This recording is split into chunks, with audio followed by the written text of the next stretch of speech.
we are very strongly critical of the decision regarding the prorogation of Parliament.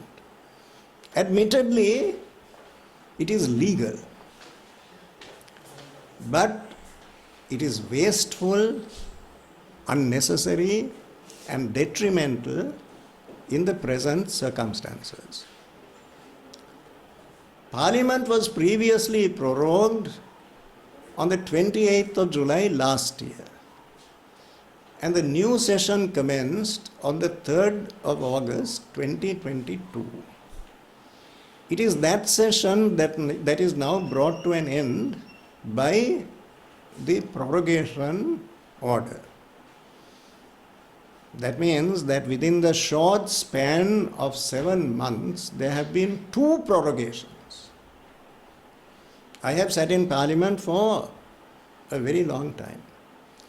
I cannot recall any other instance where within 7 months, Parliament has been prorogued twice. If that is to be done, there must be a good reason for it.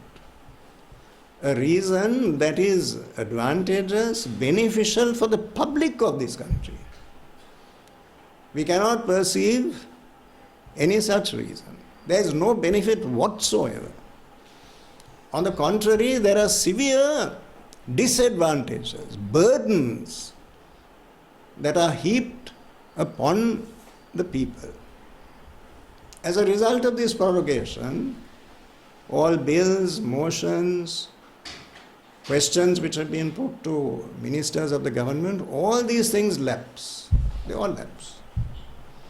In addition to that, 40 committees of Parliament cease to function. There are some exceptions like the High Post Committee, but barring those exceptions, the overwhelming majority of committees are dissolved. It then becomes necessary to reconstitute all these committees. In other words, you have to start from the beginning. You have to start on a clean slate. This means enormous expenditure and a colossal and totally unjustifiable use of time and money. Now, faced with the myriad of very challenging issues which the Parliament of Sri Lanka is called upon to deal with at this moment, this prorogation is therefore a futile and totally wasteful exercise. With good reason, we perceive a hidden motive, a concealed motive.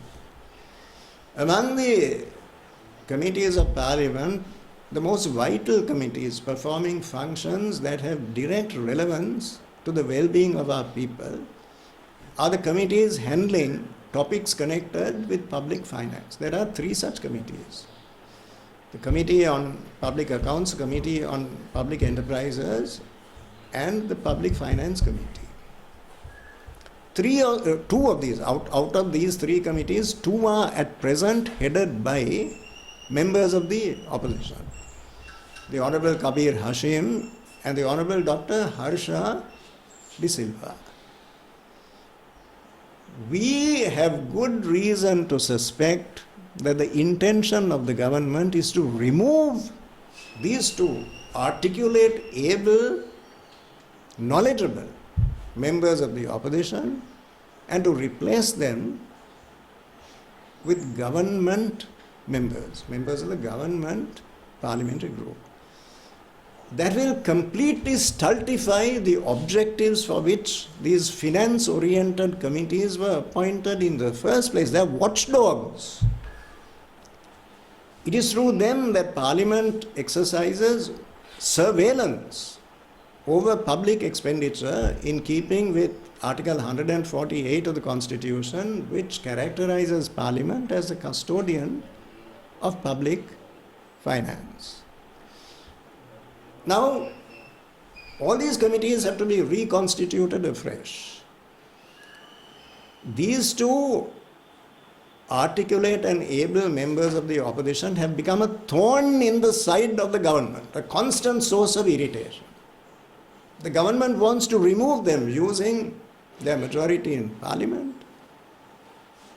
And the purpose underlying this entire exercise is to prevent initiatives that are now underway to probe fraudulent transactions, bribery, corruption, other irregularities. In a situation where the government is constantly complaining of a lack of resources, these resources that are being siphoned away, those matters are being investigated by these committees. Indeed, that is the allotted function of these committees. To bring all of that to an end, to reconstitute these committees, and to put at the helm of those committees people who are loyal to the government, will carry out the behest of the government, that will reduce to naught the entirely salutary purposes which are sought to be accomplished by virile, independent and assertive committees. We are strongly opposed to this exercise. The throne speech, or what is called the statement of government policy, is to be delivered on the 8th of February. There is a widespread assumption that the centerpiece of that statement of policy will be the full implementation of the 13th Amendment. If that is to be done with a modicum of sincerity, then the point of departure should be the holding of provincial council elections. The 13th Amendment is 37 years old. Now, if a serious attempt is being made to implement it in full, then there are discussions that ought to take place. And those discussions must take place with elected representatives of the people, not with government officials. But as we speak, in the whole country, there is not one single elected representative in any of the provincial councils in the country. Not one. Can you set this complex process in motion without hearing the representatives of the people in these provincial councils? I say that if this attempt is to be undertaken without hearing the voice of the people through their elected representatives in provincial councils, then the inescapable conclusion is that this whole exercise is being undertaken not for the well-being of the people of this country, not for any broad public purpose, but simply to deflect public attention from burning economic issues, malnutrition, the lack of drugs, a whole host of problems which are today engaging the mind of the public, to cloud all these issues, a red herring across the trail. That seems to us to be the true purpose and intention of this adventure, unless the obvious step is taken of commencing this entire exercise with the holding of these elections, which for no good reason have been postponed for as long a period as 3 years. Today the country is facing an unparalleled crisis in terms of death threats that are issued to prevent members of the Elections Commission from carrying out their duties without fear and favor. This has never ever happened in this country. Sri Lanka has a proud democratic tradition. Our people have enjoyed the suffrage uninterruptedly since 1931. Never at any time have those who have been entrusted with the sacred duty of conducting these elections been threatened with physical harm. In fact, that they won't live. If they do their duty, they have to be prepared to be slaughtered. This situation is unprecedented. It has never at any time, at the worst of times, we have gone through trials and tribulations. It has never ever happened in this country. Now it seems that some of these threatening calls are emanating from overseas. And the Elections Commission has properly, cogently asked for added protection. If this situation is permitted to develop unabated, it will put in jeopardy not only the local government election which is due to be held and which is definitely going to be held on the 9th of March, but it will also jeopardize national level elections such as the presidential election and the parliamentary election. It is the greatest threat to a vibrant, functioning democracy that this country has enjoyed ever since the dawn of the suffrage in this land. Then there are one or two other issues that I would like to touch upon. One is this argument, no money, can't hold elections, no money. It is now clear that the first tranche of money that the Election Commission requires is no more than 800 million rupees. 800 million. For election work connected with the election on the 9th of March, the amount that is required is approximately 3 billion rupees. For the entire conduct of the election, the total envisaged expenditure is approximately 8 billion rupees. The sum that is catered for, that has been allocated by the budget, is 10 billion rupees, which represents 0.1% of the total expenditure of the government for the year 2023. Now we have a categorical statement by no less than Mr. Mahinda Sirivardena, the Secretary to the Ministry of Finance, a solemn statement that he has made before the Public Finance Committee, headed by Dr. Harsha De Silva.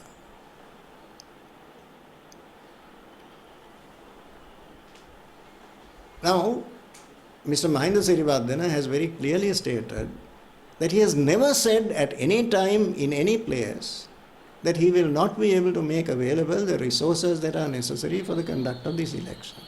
He never said that. He asserted it very plainly and unequivocally. All that he has said is that the provision of these resources in this exceedingly difficult environment is a challenging task. But he added that it is challenging to find money not only for the conduct of elections but for many other things as well. Notwithstanding those constraints, he said that he will make the money available for the conduct of the election because it is his constitutional duty. He has to do it. It's not a question of deciding whether he can or cannot.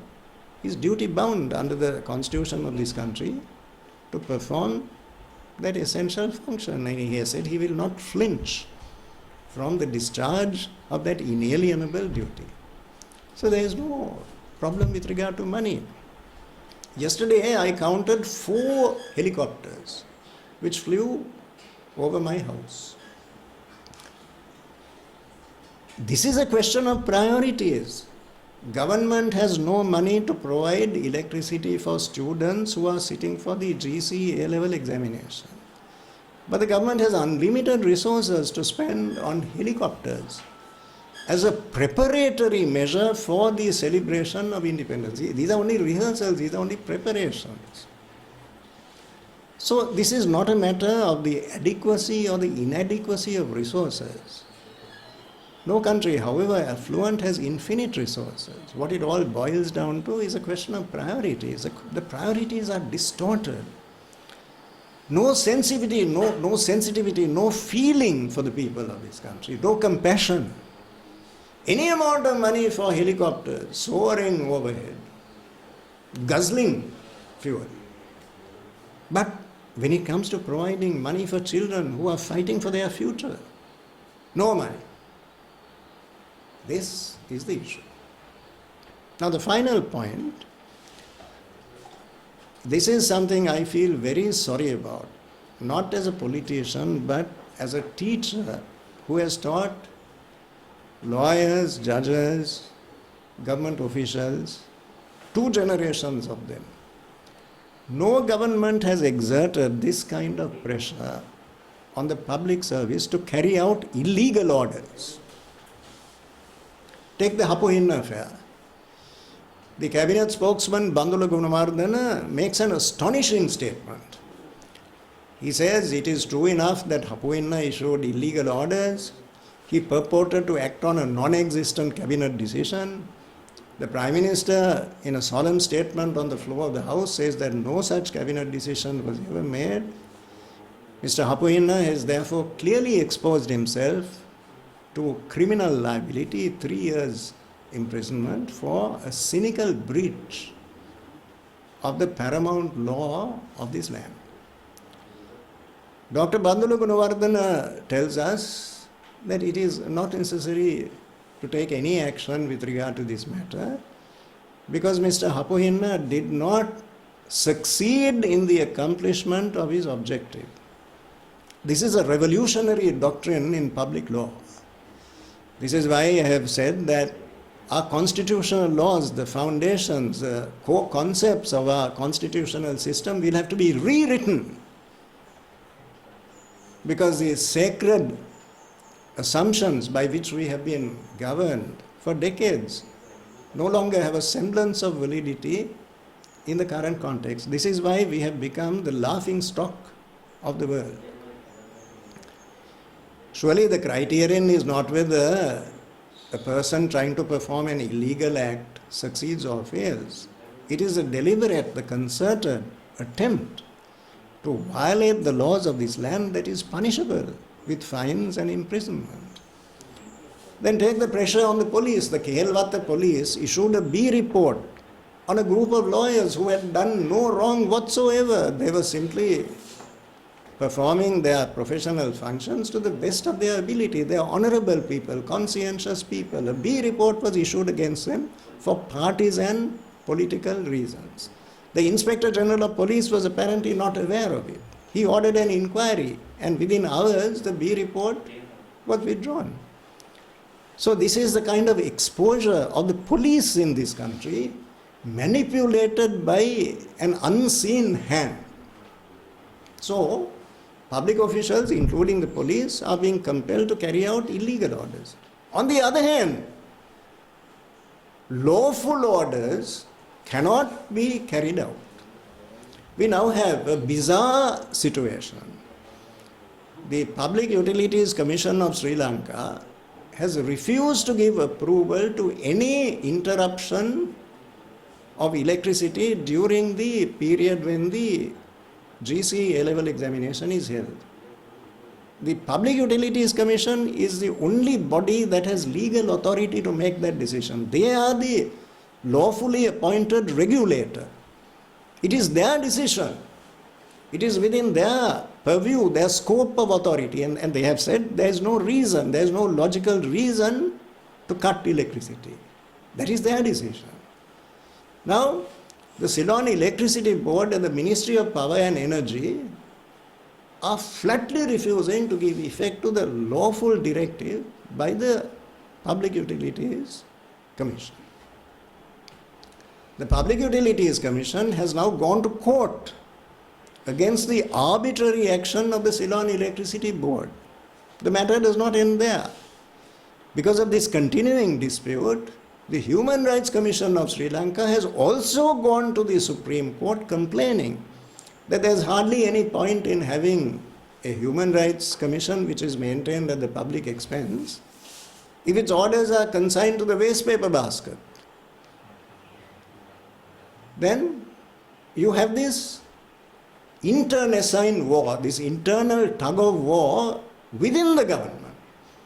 Government institutions performing vital functions are at war with each other.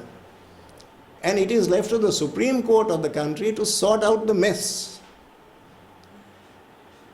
Who is bearing the brunt of this?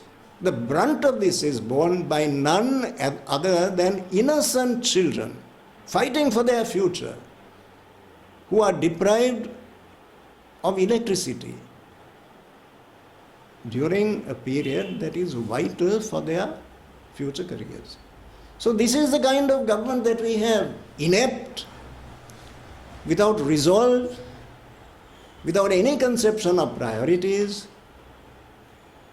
drifting in an uncharted sea, rudderless, not knowing what to do. And this is why we have consistently said that the March 9th election, which is definitely going to take place, whatever confusion the government is trying to create in the minds of people, it is definitely going to happen. It is an election not for the limited purpose of electing members of local authorities. It is an election that enables the people of this country to pass judgment on the dismal performance of this government and to trigger a series of events which will reach its culmination in the middle of this year by the emergence of a government that is sensitive to the needs and aspirations of our people. And that is the purpose for which the people of our country will utilize the opportunity that will be available to them on the 9th of March this year.